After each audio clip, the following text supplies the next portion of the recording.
1959 Russia ఉరాల్ mountains. ఆ మౌంటైన్స్ని చూస్తే అవి భూమి మీద ఉన్న ప్లేసులా అనిపించవు. ప్రతివైపు మంచు, ప్రతివైపు నిశ్శబ్దమే. కిలోమీటర్స్ వరకు ఒక్క మనిషి కూడా కనిపించడు. వింటర్ సీజన్లో టెంపరేచర్ -డిగ్రీస్కి వెళ్ళిపోతుంది. ఆ ఫ్రోజన్ వరల్డ్ మధ్యలో ఒక మిస్టరీ పుట్టింది. 66 సంవత్సరాలు గడిచినా ఇప్పటికీ పూర్తిగా సాల్వ్ కాని మిస్టరీ. అదే డయాట్లోపాస్ ఇన్సిడెంట్.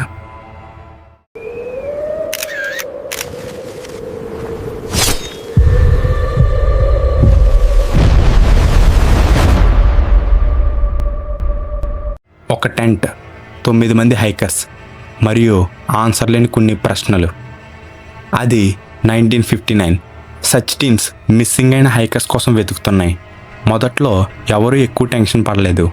మౌంటైన్స్ ఎక్స్పెడిషన్లో డిలేస్ కామన్. వెదర్ మారితే రోజులు ఆలస్యం అవ్వడం కూడా నార్మల్గానే జరుగుతుంది. కానీ రోజులు గడుస్తున్నా కానీ ఆ టీం మాత్రం రిటర్న్ అవ్వట్లేదు. స్లోగా ఆ ధైర్యం కాస్త భయంగా మారడం స్టార్ట్ అయింది. కొన్ని రోజుల తర్వాత సచ్ టీమ్స్కి వెతుకుతున్న క్రమంలోనే ఒక స్నో మధ్యలో ఒక టెంట్ కనిపించింది. అక్కడ ఎవరో ఉంటారు అని అనుకున్నారు. కానీ దగ్గరికి వెళ్ళిన తర్వాత సిచ్యువేషన్ డిఫరెంట్ అని అర్థమైంది. టెంట్ డ్యామేజ్ అయింది. ఇన్వెస్టిగేటర్స్ దగ్గరగా చూశారు. అప్పుడే షాకింగ్ డీటెయిల్స్ బయటకు వచ్చింది. టెంట్ బయట నుంచి కాదు, లోపల నుంచి కట్ చేయబడింది.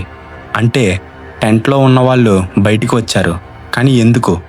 ఆ క్వశ్చన్ ఇన్వెస్టిగేషన్ మొత్తాన్ని డామినేట్ చేసింది. ఆ టెంట్లో ఉన్నవాళ్ళు ఆర్డినరీ టూరిస్టులు కాదు, వాళ్ళ ఎక్స్పీరియన్స్డ్ హైకర్స్. మౌంటైన్స్లో ట్రావెల్ చేయడం వాళ్ళకి కొత్త కాదు.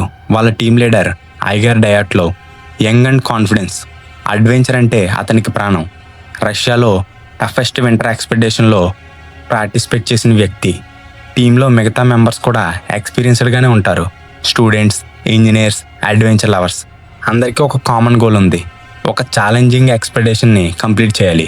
ఆ విధంగానే వాళ్ళ జర్నీని స్టార్ట్ చేశారు. Train journeys, long walks, snow covered forest, frozen rivers. ప్రతిరోజు సివిలైజేషన్ నుంచి దూరం అవుతున్నారు. జర్నీ మధ్యలో ఫొటోస్ తీసుకుంటున్నారు. నవ్వులు, జోక్స్, స్నోలో ఫన్ మూమెంట్స్. ఆ ఫొటోస్ చూస్తే వాళ్ళు డేంజర్ వైపు వెళ్తున్నారని ఎవరికి అనిపించదు. కానీ వాళ్ళకి తెలియంది ఏంటంటే ఆ ఫోటోగ్రఫీస్ తర్వాత ఎవిడెన్స్గా మారిపోతాయని. జర్నీ మధ్యలో ఒక ఇన్సిడెంట్ జరిగింది. ఈ మెంబర్ యూరీ ఎదిన్ హెల్త్ ప్రాబ్లమ్స్ వల్ల ఎక్స్పెడిషన్ నుంచి వెనక్కి వెళ్ళాడు. అప్పుడు అది ఒక సాధారణ డిసిషన్, కానీ తర్వాత హిస్టరీలోనే మోస్ట్ లక్కీ డిసిషన్లో ఒకటిగా మారింది. ఎందుకంటే గ్రూప్లో సర్వైవ్ అయిన ఏకైక వ్యక్తి అతడే. అతను వెళ్ళిపోయిన తర్వాత మిగతా వాళ్ళందరూ ముందు మౌంటైన్స్ మధ్యలోకి వెళ్ళడం స్టార్ట్ చేశారు. అలా ముందుకి వెళ్తూనే ఉన్నారు. అది February 1. వెదర్ మారడం స్టార్ట్ అయింది. గాలులు విపరీతంగా పెరిగిపోయాయి. విజిబిలిటీ పూర్తిగా కనిపించడం లేదు. ఫారెస్ట్ దగ్గర సేఫ్ ఏరియా ఉంది, అక్కడ క్యాంప్ పెట్టొచ్చు. కానీ టీంకి వేరే డిసిజన్ తీసుకుంది. ఎక్కడో మౌంటైన్ దగ్గర ఓపెన్ స్లోప్ మీద టెంట్ ఎస్టాబ్లిష్ చేశారు. అదే డెసిషన్ డెకాయిడ్స్ పాటు ఈ మిస్టరీకి కారణంగా మారింది. ఈవినింగ్ అయింది, డిన్నర్ కంప్లీట్ అయింది. ఎక్విప్మెంట్ అరేంజ్ చేసి కొన్ని ఫోటోగ్రఫీస్ కూడా తీసుకున్నారు. అవే వాళ్ళ లాస్ట్ ఫొటోస్.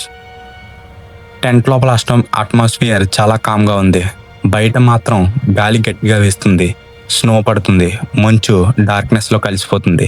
కానీ టెంట్ లోపల ఉన్న వాళ్ళకి భయం లేదు, ఎందుకంటే వాళ్ళందరికీ ఇది చాలా కామన్. అట్లీస్ట్ ఎవిడెన్స్ అయితే అదే చెప్తున్నాయి.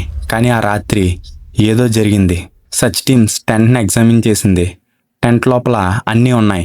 Food, cameras, diaries, warm clothes, boots. సర్వైవల్కి అవసరమైన ప్రతి విషయం అక్కడే ఉంది. కానీ హైకర్సే లేరు. ఫుట్ ప్రింట్స్ మాత్రం ఉన్నాయి. ఆ ఫుట్ ప్రింట్స్ ఫారెస్ట్ వైపు తీసుకెళ్తున్నాయి. కొన్ని ఫుట్ ప్రింట్స్ షూస్తో ఉన్నాయి, కొన్ని బేర్ ఫుట్లా ఉన్నాయి, కొన్ని సాక్స్తో ఉన్నాయి. ఎక్స్పీరియన్స్ హైకర్స్ ఇలా చేయరు, ఎస్పెషల్లీ -30 degreesలో. అన్లెస్ వాళ్ళకి ఏదో ఫోర్స్గా బయటికి పంపించింది, లేదా టెంట్ లోపల ఉండడం కన్నా బయట ఉండడమే సేఫర్ అని చెప్పి వాళ్ళకి అనిపించింది. సచ్ టీమ్స్ ఆపరేషన్ కంటిన్యూ చేశాయి. ఫారెస్ట్ దగ్గర మొదటి బాడీస్ దొరికాయి. సేడర్ టీ కింద 2 హైకర్స్. వాళ్ళ పక్కనే మంట వేసుకున్నట్టు సూచనలు ఉన్నాయి. అంటే వాళ్ళు సర్వైవల్ కోసం ట్రై చేశారు. ఫైర్ వెలిగించారు. ట్రీ బ్రాంచెస్ కూడా విరిగిపోయి ఉన్నాయి. బహుశా ఎవరో ట్రీ ఎక్కడానికి ట్రై చేసి ఉండొచ్చు.